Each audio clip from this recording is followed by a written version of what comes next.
Okay, dreamer, please.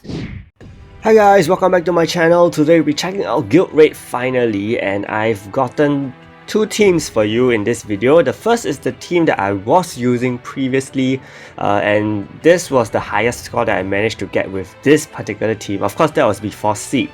So with Sieg now, we have a brand new comp. Previously we were using Tion, and for Sieg, he'll be on crit rate and defense. Actually, I think I'm changing this set of gear because everything is wrong here. So give me a while. But basically, Sieg is here for your fear resistance. Rudy is here to give you more bulk, because when Shay actually boosts the ultimate gauges of all your heroes, Rudy will be providing you with a very good shield, and this will give you a lot of damage mitigation from the random spirits as well as from Fear Dragon's attacks, especially for your frontliner, whoever he is targeting, because he tends to change targets pretty frequently, right? So for Sieg, I'm on skill up and a defense, and then for Shay, of course, you want to give her attack speed so that she can charge her ultimate gauge faster. If you have 2 radiant attack speeds, that's even better for her.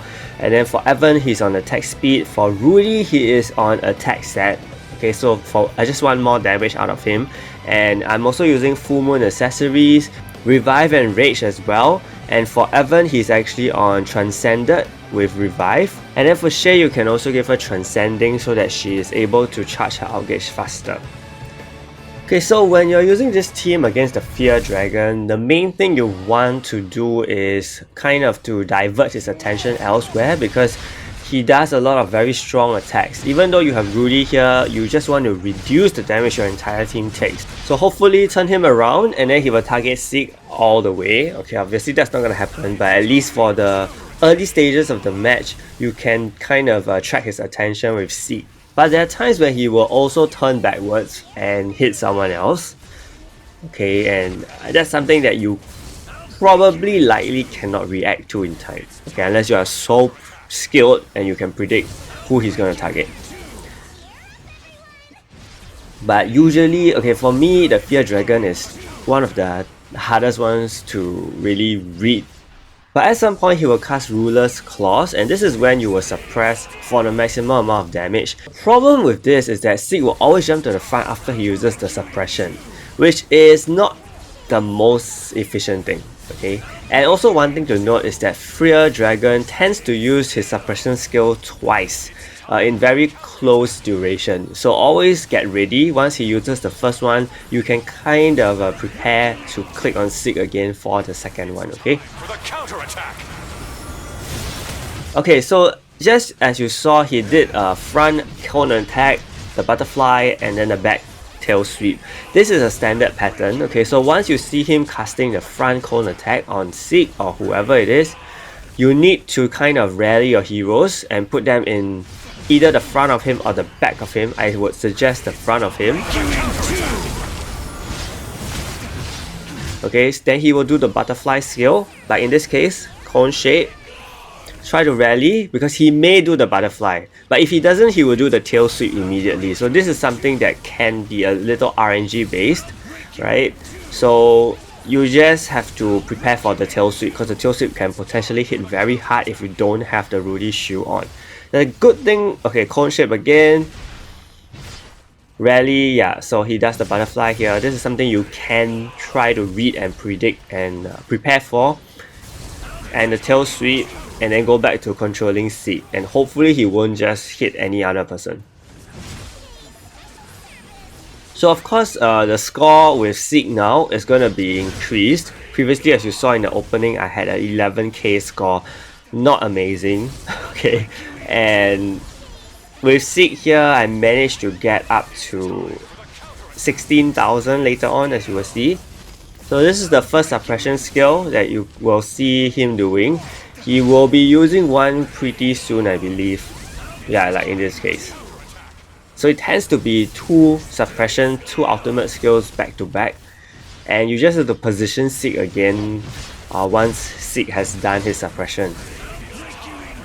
Now if you're lucky, okay, for the run that you are in, if he uses a lot of the ultimate skill, because he can potentially use it like continuously sometimes, and if you're really lucky, then you got a really good run right there. And of course, we need to talk about the basic attacks that the dragon does. So there's a straight line one, which is pretty painful and knocks back. There's an AoE one. The AoE one is still potentially okay, I feel. But if you can try to dodge the straight line one, because that is the one that hits very hard, especially if you don't have a shield. Okay, so always try to dodge the straight line one if possible, unless you are really lazy like me and just take the damage. Now as you can see here, I didn't avoid the straight line twice and I immediately got hit. And he does a frontline cone shape breath attack, which I had no time to react to, and I got tail sweep to death again. So maybe I could have a better score here for sure. Okay, I just need to try this again and again. As you can see here, another cone shape, and then he may... okay, he didn't do anything because I think he wants to cast a new wave of spirits. Yeah, at this point I kind of just gave up. Yeah, so if I control Sieg better, I'm pretty sure I could hit a higher score, but this is definitely not gonna be the best team for you. Okay, in this case, in the long run, this is not gonna be the best team. Okay, but just to show you guys, in case you guys don't have what is to come, this is the potential I have on my heroes. For Ivan, he's on 20, 15, 15. For Sieg, he's on 6, 6, 6. For Shay, she's on 9, 9, 10. For Rudy, he's on 15, 15, 15. So this is the level of potential of my heroes that I went in with. Now, alternate heroes you can use include Rudy Plus. I think Rudy Plus is a much better tank here if you do want to go with this team, because he does have taunt, he does have the links. I mean, he also has a lot of very good shields for you. Okay, and I think Rudy Plus is a much better hero than Rudy here, but Rudy, I mean, if you have his exclusive equipment, I think he's still a potentially good tank here. For the Masteries, I'm using a ST Mix set because Mixed is for my universal DPS, Evan. Okay, so just go through this. Hopefully you can figure out where everything is.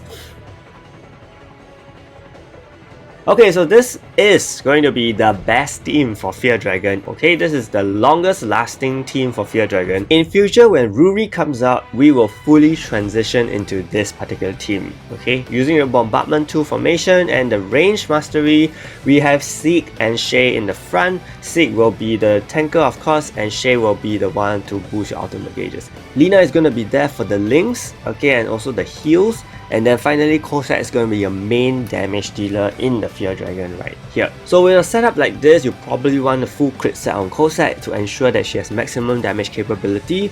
You also have Destiny set if you have, and Transcended accessories. For Lina, skill cooldown and time acceleration. For Shay, attack speed and transcending accessories, and all my 3 support heroes have the rage accessory on so that they live longer, and technically you won't die. Okay, technically you won't die in this particular raid. Okay, we're just gonna head right in now. Okay, so the first thing you do is to control Lina and cast her attack speed, movement speed skill. Ensure that she takes some damage, of course, from the genies, from the spirits, I mean. Yeah, and cast the movement speed and attack speed skill. From then on, you will start moving your heroes into the 4 north, south, east, west direction of the entire battlefield. Okay, Cossack, anywhere is fine. Just go into this particular formation. And all you need to do is to cast Lina's first skill, which is the movement speed and attack speed skill. Because beyond that, there's really nothing else you need to do. Okay, I mean, you could try to control your heroes to prevent them from getting damaged when at certain points that I will talk about later. But main thing is always to find a chance to cast Lina's attack speed and movement speed skill. So in this case, you can see he does the cone shape attack on Cossack. So in this case, if you do have the reaction time, fast reaction time, you can actually move Cossack out of the area, okay, and prevent her from taking damage. And then he also did a back tail sweep after that, as you saw, as predicted from his usual skill set, right? So you can actually also manually move Lina out of the range to prevent damage from being taken. And in this case, he's using 2 Ruler's Claws back to back. So this is where you can actually cast and fire off a lot of attacks. In my case, I like to use the pet to reduce skill cooldown so that my heroes can sneak in a little more attacks during that suppression period. I'm not sure if that's the best way, but logically that was what I thought could be better for the score. Yeah, so as you can see, he will mainly focus down on Sieg. okay, with occasional cone-shaped attacks done on Cossack.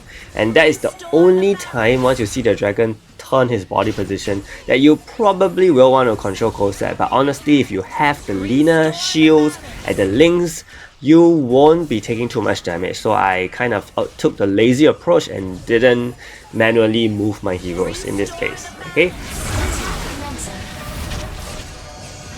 Yeah, so the cone shape, and over here you can just prepare for Lina to get smacked. I mean, if you want to move, you could, but as you saw, even if you don't move, you likely won't be taking that much damage. Restore the balance.